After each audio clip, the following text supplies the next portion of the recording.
మా నాన్నను చంపిన రాక్షసుడికి పూర్ణకుంభ స్వాగతాలా? స్వామి, నా కోరిక తీర్చమని, నా కల నెరవేర్చమని ఇంతకు ముందే కోరుకున్నాను స్వామి.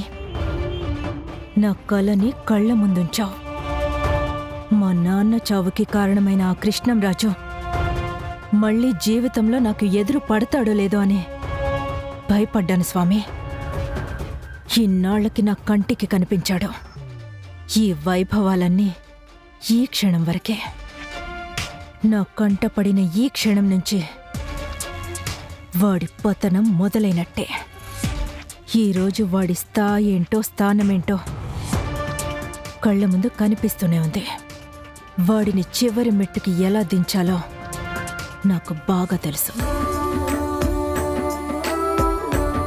అయ్యా, ప్రతి ఏడు చేసినట్టుగానే ఈ ఏడు కూడా తమరి కుటుంబ సభ్యులు పల్లకిలో స్వామివారి మూల విగ్రహాలను పెట్టి గుడి చుట్టూ 3 ప్రదక్షిణాలు చేసి తర్వాత స్వామివారి కళ్యాణం జరిగే చోట ఆ విగ్రహాలను పెట్టడం ఆనవాయితీ కాబట్టి ముందుగా ఆ కార్యక్రమం జరిపించండి. కొత్తగా చేసేదేముంది పూజారి గారు, ఎప్పట్లా చేయడమేగా. నేను నా కొడుకు కలిసి ఈ కార్యక్రమాన్ని ఎలాంటి ఆటంకాలు లేకుండా పూర్తి చేస్తాం. రే అర్జున్, వరుణ్, ఆ సామాన్లన్నీ అక్కడ పెట్టేసి రండి. అయ్యా, చిన్న మాట, మీకు తెలియని విషయం కాదు, కానీ ఆలయ ప్రధాన అర్చకుడుగా గుర్తు చేయాల్సిన బాధ్యత నా పైనుంది కాబట్టి చెప్తున్నాను. స్వామివారి మూల విగ్రహాలతో ప్రదక్షిణం చేసేటప్పుడు ఏ కారణం చేతైనా పల్లకీ కింద పడ్డా, పల్లకీ ఒరిగినా, పల్లకీలో విగ్రహాలు కింద పడినా స్వామివారి కళ్యాణ ఉత్సవాలు ఆగిపోతాయి.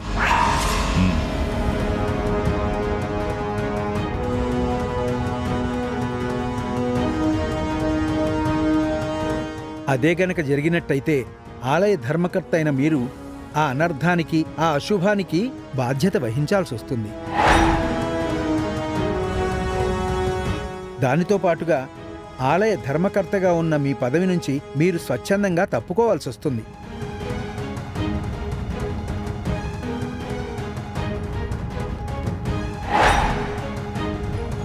తెలుసు పంతులు గారు. తెలియంది కాదయ్యా, చెప్పాల్సిన బాధ్యత ఉంది కాబట్టి చెప్పాను. మీరెలాంటి భయాలు పెట్టుకోవాల్సిన అవసరం లేదు. ఆ వెంకన్న ఎన్నో సంవత్సరాలుగా ఈ కార్యక్రమాన్ని మా కుటుంబం చేతుల మీదుగా జరిపిస్తున్నాడు. ఎప్పట్లాగే ఈ సంవత్సరం కూడా ఊరేగింపులో ఎలాంటి ఆటంకం రాకుండా స్వామివారి కళ్యాణోత్సవాన్ని జరిపించే బాధ్యత నాది.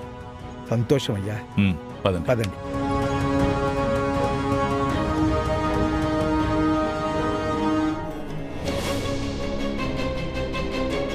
ఓహో, గుళ్ళో అడుగు పెట్టగానే దేవుడు నా కక్షని కళ్ల ముందు కనిపించేటట్టు చేశాడు.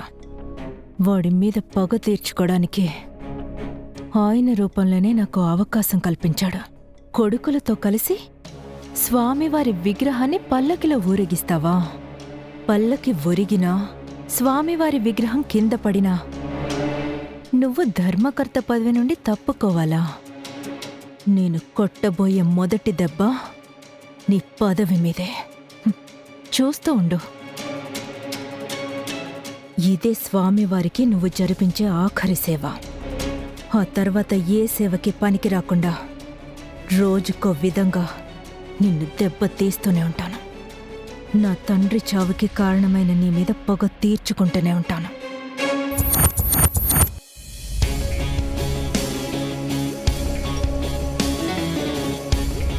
ఒక 4 జతల గాజులివ్వండి. ఈ పల్లకి ఎక్కిన దగ్గర నుంచి నీ పాడి మోసేంత వరకు ఇక నుంచి నీ రాత నేను రాస్తాను.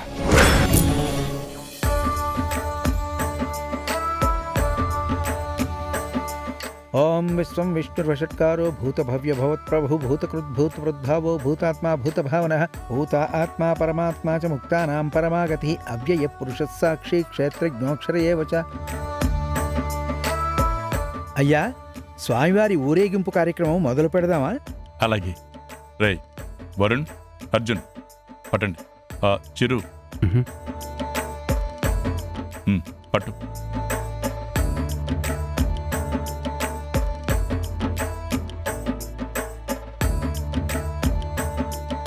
ఓం రుద్రో బహుశిరా బభ్రుః విశ్వయో నిశ్చశ్రవాః అమృత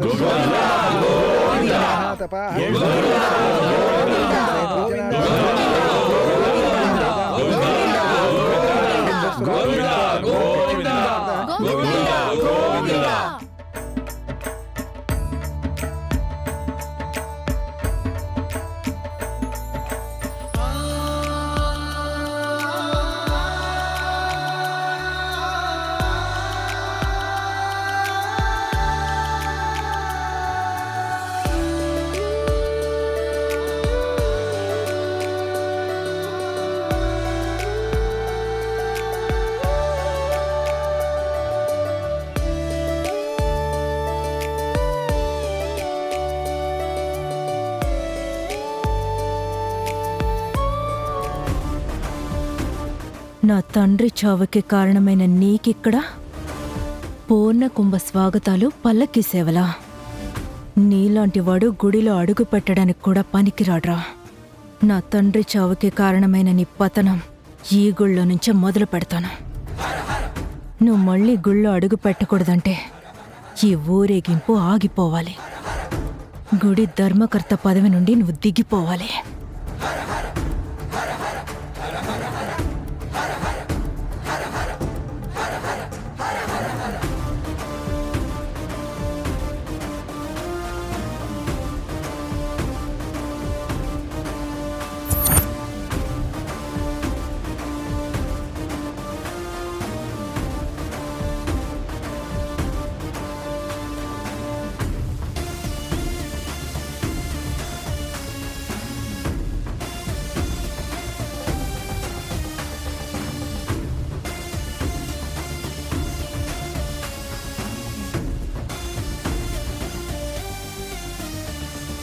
అమ్మా!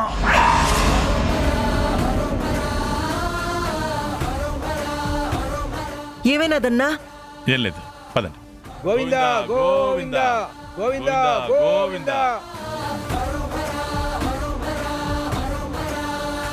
స్వామివారి ఊరేగింపు ఆగిపోకూడదని గాజు పెంకులు దిగినా కూడా భరిస్తున్నావా? ఇప్పుడు నడవరా చెప్తాను.